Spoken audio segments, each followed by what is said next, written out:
What is it? I think we're ready. Dude robes.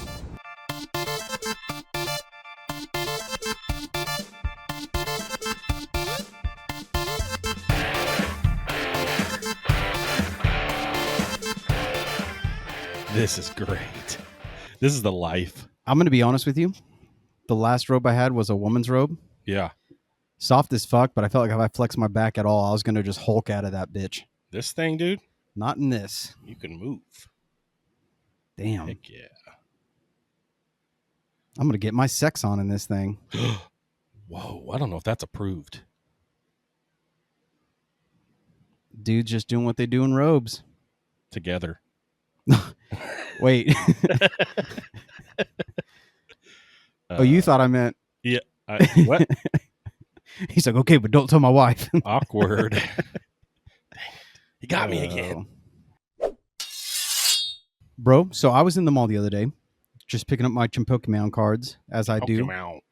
And you know what I saw? A hobo on the curb outside. I mean, that is a given. At least they have electricity, though, unlike West.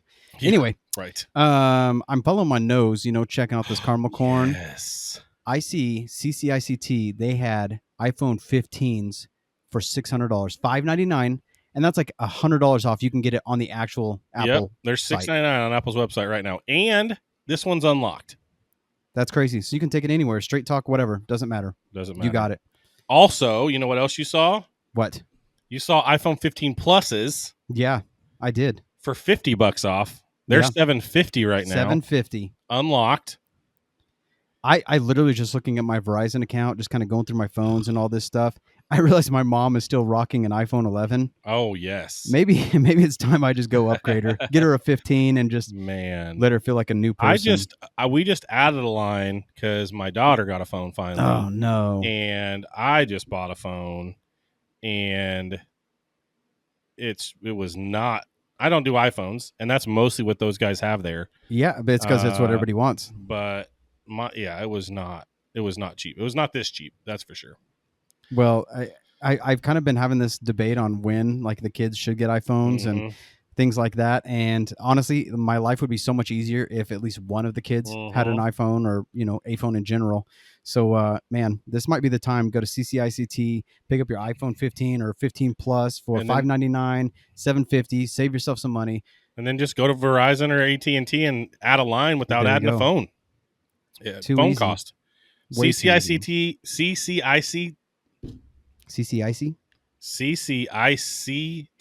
There you go. Across from the Men's Warehouse. Yeah. Next to Pop Corner. Upstairs. Town East Mall. Check them out. Get a cheap phone and upgrade. Level it up. Well, back to it then. Welcome. Happy 21st. All and one. We are back, and you are listening to the only podcast that matters. Oh, shit. Okay. Gotcha. Damn. I'm your host, the Duke of Distinction. Okay. Averagetrav. He is the Sultan of Soft. Foodie Mike C. Emphasis on the stink. And we have dude robes. Dude robes. Look at this. Feeling fly as fuck again. Dude. You were right, bro. I told you. The whole time. This is the life. The whole time I had this shit down. These are so soft. I'm butt naked under here. I know. He said, I saw you take your shit off in the kitchen. I did. The windows were open and everything. That was weird. Yeah. But these things are awesome. Yeah. They're super long. They've got tons of pockets in them. Oh, yeah. They're soft on the inside like a towel. They're soft on the outside like silk. I love it. It is awesome. I think I'm just going to be like spread eagle on the bed later. I think I might sleep in this thing tonight. Yeah, I like it. Easy access and everything. All right now. Don't sue us. He can't. Who's he? It's not Trav. his. Screw that guy. Killer Trav. He doesn't need our money. He's a bum. He got that Taylor Swift money. He does have that Taylor Swift money. Identify future challenges. How'd you do? Gosh darn it. Gets me every time. Why don't I just take it out of there? Ron Burgundy. It's time once again. Hell yeah. For Retro Rewind. This says nerd news. I know, and it almost got me. God damn it. Powered by the Regent, though, and I think they're still showing Jurassic World. He is still showing Jurassic World. I was bummed, though, this time. He's not showing Superman because of the Wheat Fest. Boo. And I was kind of bummed about that because I really wanted to see it tomorrow. I feel like that would have been the perfect time to have Superman because talk to Jared. Everybody in town trying to see this thing. I mean, people come to Wheat Fest, but whatever. You know, it is what it is. But I'm just saying, with everybody in town, like, shoot, I'd go see Superman. Yeah, I would have saw it tomorrow for sure, 100%. Well, I guess I'll see it in Oklahoma City this weekend. There you go. I'm not going to get to see it when I'm going on out of town because my wife would kill me. Oh, yeah. All right, July 19th, 2004, the Apple iPod 4th Gen is released. This was the first iPod with a color screen, and it was able to show album art. Oh, yeah. This thing was so sweet, dude. I remember that when it came out, seeing the album art, too. I'm like, oh, shit. And then I had that little wheel that you just... You hooked that thing up to iTunes. You downloaded all your stuff. Was that still the big old fat fucking cable? Uh-huh. Oh, God. Like the iPhone 4? It had that chrome back on it. Yeah. Yeah, that thing was so cool, man. So, yeah, the iPod, it was... Apple was innovating back then. They don't so much anymore, but they did back then. They're really good at taking other people's ideas and maybe trying to make it better. Trying. So yeah, I mean, iPod, we'll never probably get back to just dedicated music devices, right? Because it'd be stupid. Yeah, like why would I want to carry two things? But it was really cool and kind of a little bit more simple. So I don't know, cool idea. They didn't even have Bluetooth in them back then. You just yeah, plugged your headphones in. Yep. July 15th, 1983. 83, Jesus. This is a big one, dude. Is it? Famicom. Okay. You'll know in a second. Launched by Nintendo, they released the family computer known as the Famicom in Japan in 1983. That console would later be redesigned into what we knew as the NES. Can you imagine having one of these bitches? Yeah, I know. This Famicom, that'd be wild. I feel like it would be so fucking like expensive right now to get your hands on one of those. But yeah, this is the Nintendo. They got it 2 whole years before we did in Japan, but it doesn't look anything like how we got it. The controllers like had these little slots on the side where you could set them in there, and then it was like maroon and beige, and the cartridges were weird and different. It looks more like a Super Nintendo than a. It looks like a Super Nintendo that somebody like smoked heavily around it. Yes, agreed. Like you could just smell that bitch right now. Right. Yeah, the smoke and it getting hot. Yeah, just blowing hot ass smoke all over you. So, because this is such an important time in video gaming history, because this basically brought video games to the modern age. Like, after this, it was on like Donkey Kong, as they say. Yeah. And so it's time for the cartridge conundrum this week. So sit back and listen, cartridge creepers. Yeah, you cartridge creeper, you weirdo. It's time fucking pervert for our weekly brain buster, the cartridge conundrum. This one takes us back to that pivotal moment on July 15th, 1983, when Nintendo launched the Famicom in Japan. We know it was a smash hit that resurrected the industry, but without games, it would have been nothing. So, to convince buyers of its power, Nintendo bundled the console with 3 of the most successful arcade titles, proving it could deliver perfect arcade experiences at home. So, here's the conundrum. Which of the following iconic games was not one of the original 3 launch titles bundled with the Famicom in Japan? A, Donkey Kong. B, Popeye.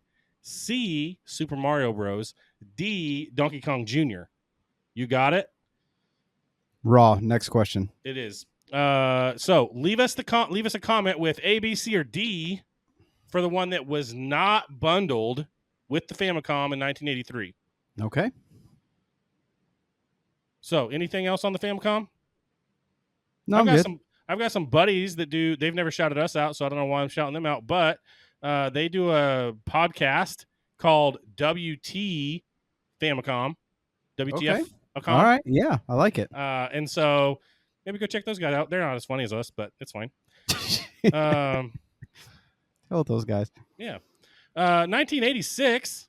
So 3 years later, Okay. and just right after the Nintendo came out, the Master System. This was Sega Genesis. Okay. Hell yeah. 8-bit console, but it was more powerful than the NES. Obviously. And it didn't come out in July. It came out closer to Christmas, but this is when they announced it at CES. Was this week in history in 1986. So this really started. It kickstarted the console wars, right? Because I was gonna say everybody's just trying to get bigger and better. Yeah. So we had 8-bit NES, 8-bit Genesis, and they fought forever, and then it just escalated from there. So yeah. July. The fuck is that? 14th, 1989, Cobra Triangle is released. This was a unique and challenging speedboat combat game developed by Rare. Rare still makes games today, and it was released for the NES in North America. So, did you ever play RC Pro-Am? No. Like the little trucks that you went around the track? Oh, yeah. You collected They're the letters. wiry as fuck. Yeah, they just roll. This is basically that, but you're in a boat. Who the fuck decided, like, you know what this game needs to be about? Speedboats. Like, why did they name it Cobra Triangle? I have no idea. Maybe that's just the name of the lake you were on. Maybe put a fucking dragon in there. Yeah, like you that's not a Cobra. That is definitely Nessie. Yeah. And that guy does not give an F that Nessie's in front of him. And so this game was fun though. Like I do remember playing this game, and you basically there was level, like the first level was a race, I think, and then I remember a level where you had to like get these. There was these squares, and you had to go get a landmine out of a square and take it to another square. But there was a boat following you, and if that other boat got you, then that landmine went back and it exploded. That sounds fucking stupid. No, it was fun. It was actually really cool. I liked it. So this was cool. I don't know. I don't know how well known it is, but I definitely remember it, and I thought it was a fun game. So okay, it's gonna get real. Okay. July 14th, 1998. Yeah. WWF Warzone. Tell me this does not take you back. Like it takes you back to the time when PlayStation and Nintendo 64 were going head to head. PlayStation got it first. And PlayStation, God. What? I just remember like it had this like really cool creative wrestler thing, and I'd like make my friends, but use like the diva entrances to make them like sassy as fuck. My friends be coming over like have some zesty ass intro. Like, what the hell did you do? Yeah. This game, this was the groundbreaking thing about this game was that creative player. Yeah. This was the first time that we really got an in-depth creative player. And there was a lot of stuff. Looking back at it now, it sucked balls. It was not. It was bad. It was not great. But back in the day, This was the first time that we got to see it. We got to do entrances. We got to do hairdos. We got to do body style. We got to do how he was dressed. All that stuff. I spent hours, dude. Hours creating wrestlers. I believe that. Yeah. And creating intros and all of that stuff. This game was so fun. I feel like there's even like a hardcore mode to where you can like grab like chairs and shit from like behind the barricades. There was a hardcore match in this where there's like a TVs in the ring and you smack them with a TV and a chair and stuff. Yes. Crazy. This game was so cool. I played this a ton. I remember playing this on PlayStation, the PlayStation 1, not the Nintendo 64. Yeah. But Nintendo 64 got it in like November, and PlayStation had this in July. Couldn't you even like smash them through the tables, the announcer tables and shit? I feel like they at least broke or something. I don't remember in this one if you could do that. It's been a while. I mean, they escalated quickly after this. Like stuff got wild in wrestling games after this one. They were just like innovating like crazy. So Warzone 1998, freaking awesome. Also, the same day, F-Zero X was released in Japan on the Nintendo 64, And this game, I didn't play the Japan version, but I did play the US version when it came out. This was the first racing game on Nintendo 64 where you actually felt like you were going fast, real fast. I do remember this is like one of the only like racing games I actually played was F-Zero. So it was just a lot of fun, and like the speed boosts and stuff like that. Like it was actually a good game that I'd play every once in a while. Yeah, so they got this thing running at 60 frames per second, and that's why it looked like you were going so fast, because you hadn't really ever seen that in a game before. And so I think it said you're going like 800 kilometers an hour or something, which is flying. Yeah. And it really did look like you were going fast. And so that's why this one was so fun.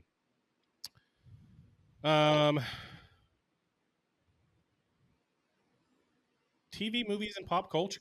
Okay. 1987. Good Morning Miss Bliss. What the hell is that? Great show. You don't remember this? No. What? Everybody saw this. No. Okay, nobody saw this. Just kidding. This was starring Haley Mills as a middle school teacher in Indiana. The pilot featured stars like Brian Austin Green, Jaleel White, but the show was never picked up. But here's what happened. It was later acquired by Disney Channel, and it was rebooted with people like Mark Paul Gosselaar, the fuck, Mario Lopez, Tiffany Thiessen, and Dustin Diamond, and it eventually became the 90s freaking sitcom Saved by the Bell. That is crazy. It's wild, isn't it? That is crazy. Who would have known? That's wild. So Mrs. Bliss, Good Morning Mrs. Bliss, was actually the start Saved by of the it Bell all. in the 90s. Yep, it started the whole thing. Saved by the Bell, I'm sure we'll talk about it more in depth at some point, but I watched so much of that show. Oh my God, it was so funny and so good, and Zach Morris was so cool, and like, I don't know, maybe you liked Mario Lopez better. Tiffany Thiessen. Why? Because I'm brown and he's brown? Fuck you. Yeah. Relatable? I mean, he was definitely buff. I know. Tiffany Thiessen, though, God, she still holds up. Indeed. And now she's doing food stuff too. Indeed. For Chili's, no less. Chili's, the fuck? She's doing stuff at Chili's. No. She's working in the back at Chili's. Just kidding. 1990, Howard Stern premieres his radio show on TV. That was wild. We should not have been watching this. No. This is going to be a theme for the next couple. We should not have been watching Howard Stern. No. But we were. Absolutely. And the stuff he was doing on there was wild. Super wild. Too wild for radio, let alone to have his own TV show. Yeah, because not seeing it and just hearing the things he was doing was could one be thing. Fake, but then you realize it is not fake because not at all. Wow. Yeah. Howard Stern was wild, and dude's still going. Yeah, I don't know if he's as wild, but I mean, I feel like the whole world is wild now. So I mean, it's like we caught up to him, but geez, this was crazy, and I don't know how I got away with it, but I did. Yeah, and I think we all watched it. We definitely shouldn't have been. It should not. Speaking of things we shouldn't have watched, especially in 1991, geez, 6, 7, 8 years old. I should not have been watching this. July 12th, 1991, Boys in the Hood premiered nationwide. Hell yeah. Frick, that's a good-ass movie. When Ricky dies, bro, holy smokes. That reminds me of that movie with, it's Will Ferrell. I think, is it Get Hard, I think? Where he's talking to Kevin Hart, supposed to be a dude who's been to prison, and he's trying to teach him how to be like hard in prison or whatever. So he's like asking him about like his like thug life or whatever, and he describes this movie. Yeah. And he's talking about Ricky. He's like Ricky dying and being sad, and that's hilarious. His wife's like, "All right, honey, your dad's never been to prison." She's like, "I know, I've seen Boys in the Hood." Yeah, that's hilarious. Yeah, so we should not have been watching this movie. This is hardcore, dude. Yeah, there was lots of death, lots of blood. There's some boobies. Some boobies in this one. Hell yeah. Lots of gang. Yeah, it was wild. Like, it was wild. It was real. So I feel like it was, and this was Ice Cube's very first movie ever. Yeah. And he's a pretty dang good actor now. Cuba Gooding Jr. was in this. Funny how different he is, though. Like, now he's doing, like, daddy daycare and shit, and before he was, like, this hardcore gangster, and he's like... One of my favorite movies as a kid was Friday, and he's awesome in Friday. Friday was incredible. With him and Chris Tucker. Yeah, but yes, we should not have been watching Boys Any in of the Hood, that. but we were. Yeah. And I don't think I saw this until it came out on VHS. I remember my dad renting this on VHS. I think I watched it with him. Like, you turn around like, what the fuck are we watching? I don't think he knew what we were getting into. Yeah, one of those things you just put it on, like, oh god. Oh wow, I guess we're in it now. So yeah, okay, son, here's a couple life lessons. So yeah, that great movie though, super good. Like, feels like it was probably pretty real to like the Compton and that area in South LA back then. So yeah, good movie. July 14th, 2000, X-Men premiered. Hell yeah. This is kind of the thing that kicked off the whole MCU, even though it wasn't really the MCU because it couldn't be, right? It was owned by Fox. But this is kind of what they patterned all of the rest of those movies on. And seeing Hugh Jackman as his iconic role as that's crazy. Wolverine. Back in 2000. Yeah, 2000. And last year he did another freaking Wolverine movie. So wasn't Halle Berry in this? Yes, she's Storm. Hell yeah. And Jennifer Lawrence, right? Not this. That would have been later. Yeah. Yeah, she was not Mystique yet. No. But this one got $157 million domestically and $300 million worldwide on a $75 million budget. Making movies is such a damn gamble because I've seen where they put a shit ton of money and didn't get anything in return. Or then you have like the Blair Witch Project, like, here's $15, see what you can do, and they're like, millions, yeah, all right, whatever, hundreds of millions. So, yeah, so $75 million and they $300 million worldwide. That's crazy. Not bad. Do a little bit of wrestling. Oh yeah, 1984, before we were born, but this is an iconic thing that happened in 1984. It was called Black Saturday, and it was Vince McMahon's very first, like, FU to the wrestling business, and he's been doing it ever since. Yeah. He bought a majority stake in Georgia Championship Wrestling, which Georgia Championship Wrestling would end up becoming the NWA, and then it would end up becoming WCW. Ted Turner owned Georgia Championship Wrestling back then. He bought a majority stake in that company, and every Saturday night they would go on TV for Georgia Championship Wrestling, and they'd do a show on TV. Well, on Black Saturday, July 14th, 1984, Vince McMahon took over the TV broadcast and aired WWF instead of Georgia Championship Wrestling. Oh, shit. And so up until this point, wrestling was territory based. Like, you stayed in your area. Yeah. Right. And so when Vince got involved. So guys would travel and you would be in different organizations around the country. But like Georgia Championship Wrestling, that was Ted Turner. Up in Connecticut and up in the north, that was Vince's territory. So this was like the first like shot out there to say, no, not anymore. Vince is in town and I'm taking over. And so 1984, Black Saturday, these people were pissed that they didn't get to see their Georgia Championship Wrestling. And Vince was like, you'll be fine. You'll like our stuff. And that's the only show in town now, right? So, dude, he was such an asshole, but he knew what he was doing. You know what I mean? Like, sometimes, like, you hear, like, you got to be cutthroat in business, and like, this is obviously one of those examples. But I don't know that I would have had the balls to do something like that. But I mean, look where it took him.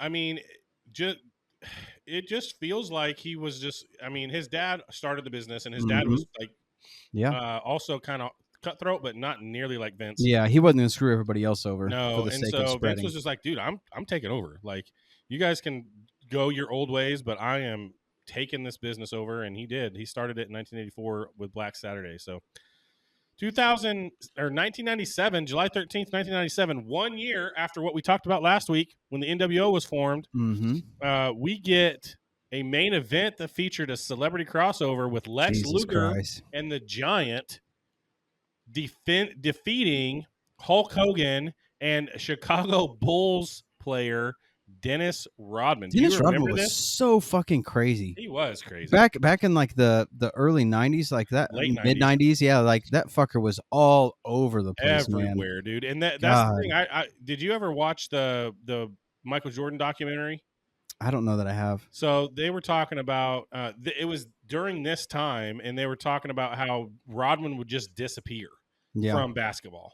Yeah, and he would be gone for weeks, off breaking his dick or something, doing something. Yeah, off marrying Carmen Electra or himself. Yeah, he did marry himself. He's such a weird dude. But so 1997, thought we didn't start recording. Jeez, oh shit, not again. In 1997, Bash at the Beach, Hogan and Rodman versus Luger and the Giant, and they lost. But this was the peak of NWO, so Rodman had to get in on it. And this is peak WCW. Also, next night, 1997, July 14th, we get a huge debut. I wasn't too happy about it. No.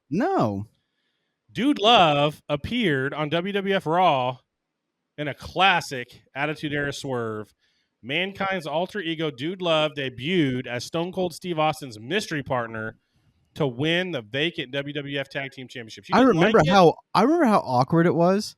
It just seems weird. It seems so funny because Stone Cold's just like pissed, and he's like this gruff, stern dude, and Dude Love was just fucking like happy to be there, kind of a thing. But I'm like, what the fuck is this? Like, you get so used to Mankind, and he was so dark and kind of deranged, and all of a sudden you got this like fucking hippie dude running around. I'm like, what the fuck is going on right now? Really like, weird. Why and how? And like it just didn't make any sense to me.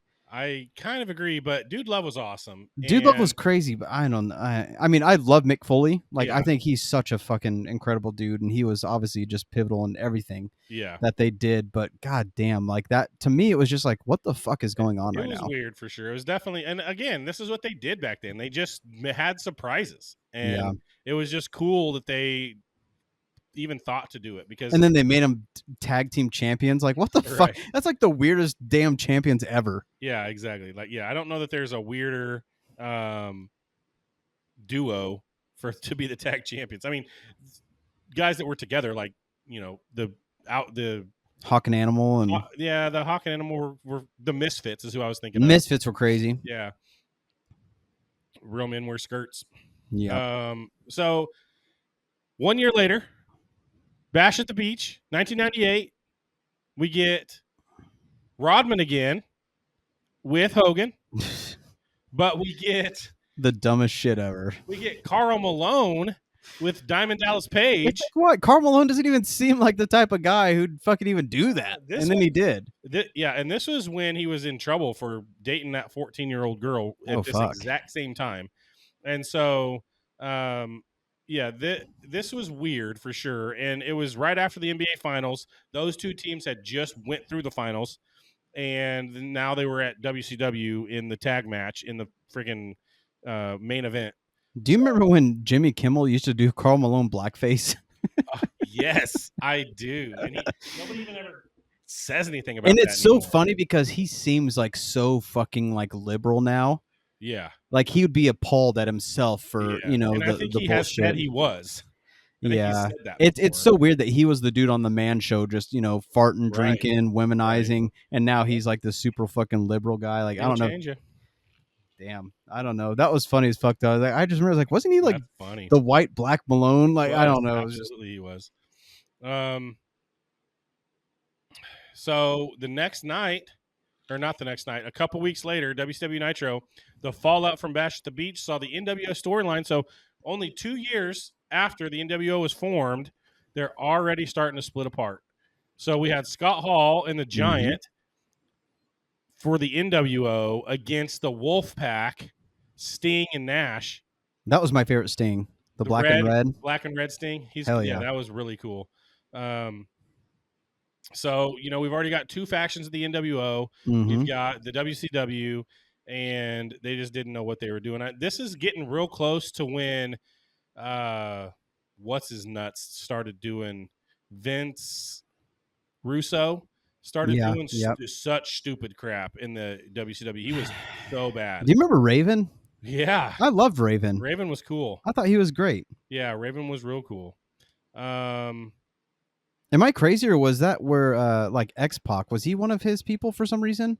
For some reason, I was thinking he was like Raven's one of the guys. Yeah, I don't know why, but something in my head is telling me like he was like one of like his like little posse before he became I remember Raven and Gangrel. That's it though. I don't remember X-Pac being part of that deal. Yeah, I don't know. He was in DX, and then he was he was over in the Wolfpack in WCW. I don't know why, but like I said, I just felt like he was young, like before he even had like facial hair or anything, and he was like part of it. But maybe I'm wrong. That's I don't weird. know. I mean, man. he was like the 1-2-3 kid. Yeah. At the very I remember beginning. the 1-2-3 kid. Yeah, I don't know, man. Something is just telling me maybe he was a part of it. I don't know. Yeah, we'll have to look that up. I don't remember him being part of. This would be the first time I'm wrong on this fucking podcast. I know. Yeah, it's these goddamn screwdrivers. Wow, Scroogies.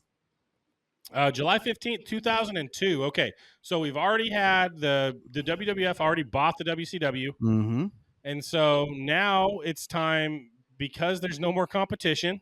It's time for Vince to say we got to have some kind of competition, and so they make their two shows compete. And so he said, we're splitting them apart. Raw and SmackDown are going to be their own things, and they're going to go against each other. And Monday Night Raw comes July 15th, 2002, and Vince is out there cutting a promo, and he's talking about who the GM of Raw is going to be. And who does he freaking announce? Couldn't believe it. Eric Bischoff. Blew me away. The guy that almost took his company down. Absolutely crazy. But it makes sense, though. It's like, man, dude was bad. And like, I've always heard like never be the smartest man in the room. And it's like, man, you got someone who's right up there with you. Like, fuck, don't make him an enemy. Like, at least put him to work. Absolutely. Bischoff was great. And just his presence. I mean, he filled that scumbag persona so well. And maybe he really was in real life. I don't know. Haven't really heard much from him in real life. But this was shocking because we just, as just WWF guys, like that's all we had. It's like, no, Bischoff was the enemy. Yeah. And you did not want him being. That was just, it was crazy. Classic Vince move, though. It was absolutely classic Vince move. And then a couple nights later on SmackDown, he announces Stephanie McMahon. Hell yeah. As the GM for SmackDown to go against Bischoff. And that one you kind of could see that one coming. But this was really you got the eras in WWF. Yep. This was really the beginning of the ruthless aggression era. And the two companies inside of the WWF being against each other was competition, but not the same as WCW and WWF was. So that's wrestling for this week. Some crazy stuff happened. That wild, man. I wish I could relive it all over again for the first time. Be awesome. We got a little bit of music. It's still rock and roll to me by Billy Joel. Yeah. It's an all right song. Okay. Yeah, whatever. A View to Kill by Duran Duran. It's Duran Duran, but yeah. I don't know if I can name that one. No. I have no idea what If You Don't Know Me by Now by Simple Red is. I feel like I do, but I feel like I got to check this out real quick. I have. Oh yeah, I know this song. That's all you need to hear right there. Well, like it sounds like every 80s song. You don't know it? Damn. No. It's pretty good. I like it. No, I don't know that one. What about the next one? You know the next one? Oh, that was last week. I don't know why that's even in here. Yeah, I was wondering. This one though, I'm gonna add this one. We're gonna get a little bit. We'll see if you feel like leaving this in there. Leave it in. Yeah, leave it in there. But the reason I'm gonna everybody knows it. Oh frick, it's not in there. I don't know why. I don't know why it didn't add. 1995, July 15th, Waterfalls by TLC. I had a cousin, not my cousin that is my cousin now, that's your wife. A different cousin that's not my cousin anymore. I know, that's weird. Okay. Swore that this song that they were saying Jason Waterfalls, don't go Jason Waterfalls. Why? Like I guess she was an idiot. Huh. Okay. Yeah. It's like she didn't want that guy to leave, and it was very specific. And his name was Jason Waterfalls. And she was going to put his whole name in that song. Huh. Like, no, bro, it's Waterfalls, and don't go chasing them. You okay. dummy. Yeah. Fine. Okay. Whatever. Okay. This one, Brandy and Monica, they were huge. Yeah. In the 90s. I cannot hear. Yeah. I was just thinking in my head, it's like I need to put Chip up there, Chit up there, because I cannot hear him. Yeah. I cannot hear it without seeing him. That dude is so awesome. Back to it then. God damn it. I said it and immediately just thought it too, and then you thought it, and I was like, okay, we're on the same page here at least. I mean, you knew it. This was on KKRD all the time. Oh, yeah. I mean, The Boy Is Mine by Brandy and Monica. They were everywhere. So what are you gonna do about it? They killed it for sure. And then Vertical Horizon. I didn't get to that one, so I think they were so good. I think they were a great band. They had some solid music, early 2000s stuff, and I think they were one of those bands that kind of like defined it. Whether you listened to them or not, or you liked it or not, to me it was the same thing like Nickelback. Mm-hmm. Everybody wanted to hate on Nickelback, but they like defined that generation of music right there. You know what I mean? That era of early 2000 music. Call me a douche, call me a divorced dad rock guy or whatever. Yeah. But I like Creed, I like Daughtry, I like Nickelback. To me, it's the same thing. Like I just like that music's cool. Yeah. Like it's rock music. Yeah, it's a little different. It's like Nirvana. 4 chords that are just done well, and that's it. You know what I mean? Like you just got a powerful voice and 4 chords and whatever. Okay. You know what I mean? Like I don't know. I feel the same way about Vertical Horizon, though. I feel like they're kind of in that era. You know what I mean? Yeah. Everything You Want. That's what it was, July 15th. And I mean, shit. I mean, I feel like a lot of people still know the song. I tell you what, we do need to go over. We're gonna roll a little clip here for you guys of us even just getting the airmail, because we love our airmail. I'm gonna tell you what, it looks like it hurt, but these things are so soft, it didn't hurt. Didn't hurt at all, because they're soft as fuck. And I remember, like, I think I still have the graphic of my Funko Pop looking fly as fuck in a robe, and I'm gonna use it for this because, heck yeah, quite frankly, I mean, look at this shit. This is so soft. Like, look, it's so nice. And our makes a noise on there. Our great people out at Dude Robes, they wanted to hook us up. They heard that I have like this just affinity for. They heard that you are the Sultan of soft, dude. I fuck with it. You know what I mean? And like I literally was in Pittsburgh, in this hotel I'm staying at, the Westin. They had a robe in there. I was like, fuck yeah, they got a robe in here because they know. No, they did. Who's in this bitch? What? And then I hear that we're connecting with Dude Robes, and I was like, this was made for me. Like these guys, absolutely. Like I feel like I have to be like their ambassador now, like for everything. Like I don't care what it takes. I'm with it. Like I'm taking this fucking robe with me. I'm going to Oklahoma City to do some travel chef work this weekend. I'm going to take my fucking robe with me. Yes. And you're just going to rock it, man. Maybe I should just be in the middle of all my cooking events in a fucking robe, wear this bitch out to. I'm gonna go get some sushi. I'm gonna go watch the fucking what movie we were talking about? Superman. It looks Superman in my robe. Like a hoodie.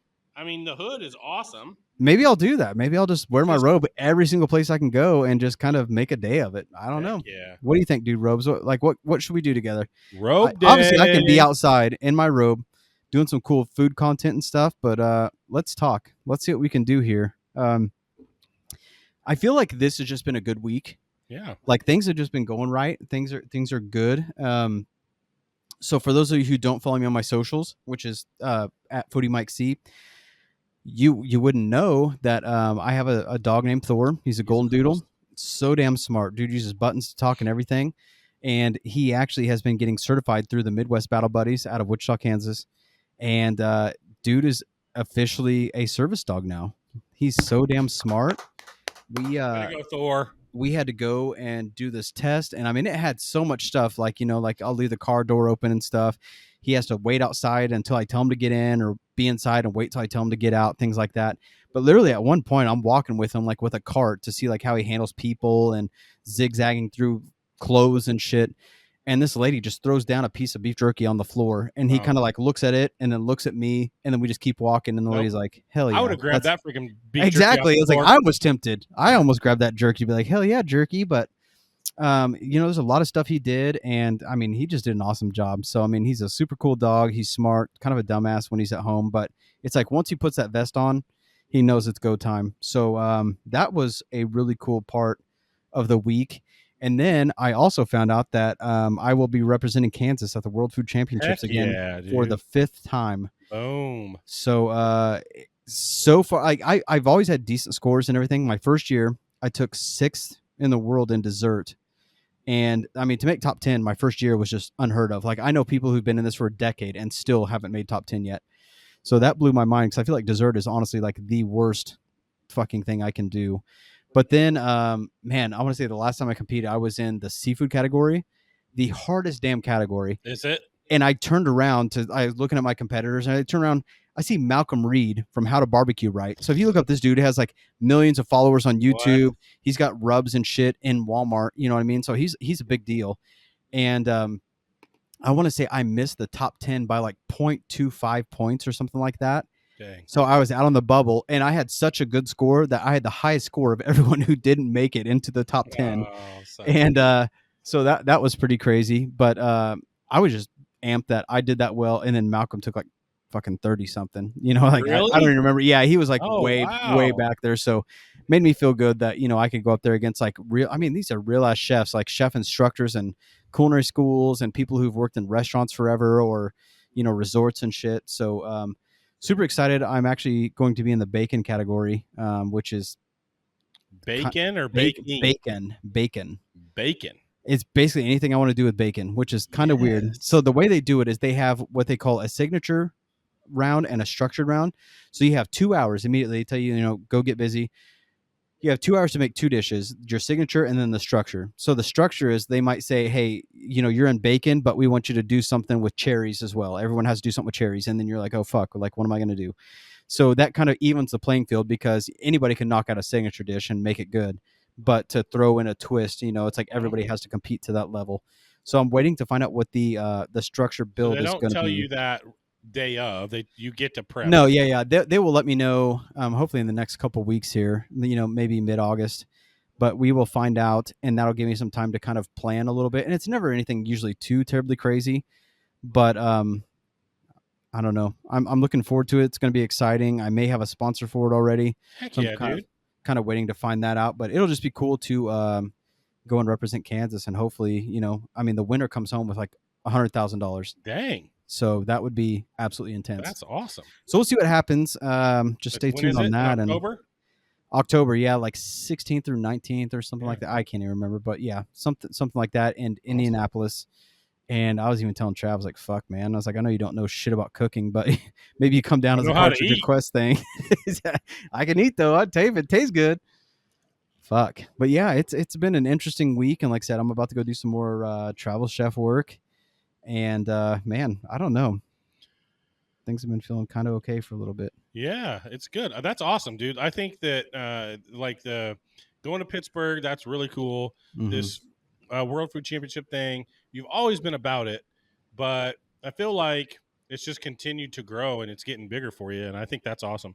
It's weird that like I remember going to New York City, like for the whole Food Network thing, and then I was flying into like LaGuardia, and I was like, God, it can't get any better than this, right? And then it's like, then something else happens, then something else happens, and so it's like I keep saying like, man, it doesn't get better than that, it doesn't get better than that, and then man, I don't know. It just makes me wonder what it's going to turn into, or and obviously I'm content with the life I have anyway. You know what I mean? Like everything's cool and things are good, but it's just awesome, like to be doing what you like to be doing.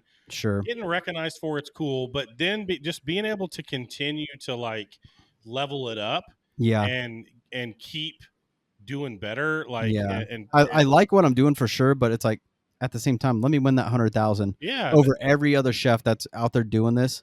And then I feel like that's just, man, another big ass accolade to put into, what I'm doing, I guess. Yeah. So yeah, that's super cool. Yeah, I guess that's it. Yeah. Just keep following along, follow us on Cartridge&Quest, follow me on the Foodie Mike C stuff, and, just kind of see how we're progressing, because I feel like no matter what, like, even just us and this, we're progressing. Got these sweet ass robes. Like, Dude how can you not robe, feel like we're not doing it right now? So CCICT, Regent. yeah, Like, we've got really cool people that we're partnering with. We want to help you guys out. We'll get out a code for Dude Robes. We've got a 15% off code for you to put into Dude Robes website if you want a Dude Robe. and you do. You absolutely definitely want do. one of these guys, like, for real. This is the best robe I've ever put on. And I put every time that there's a robe at the hotel, I put that sucker on. Yeah. I did not try your robe on before because that thing was expensive. Yeah. Don't touch and it. I was not trying to rip that thing out. I'm a little bigger than you are, and I probably would have ripped the back out of that. Maybe, yeah. But not this, dude. I got room to. I could go. I feel like I could like come out to the ring in boxing gloves in this thing. Like, this thing is roomy. I mean, we can try it. We can go box. Fist fight in the front yard. In our robes. I'm going to keep my pants on, though. I am not. I'm going to let this bitch just fly open, and that's going to be part of my defense. You guys need to keep it rad. Peace.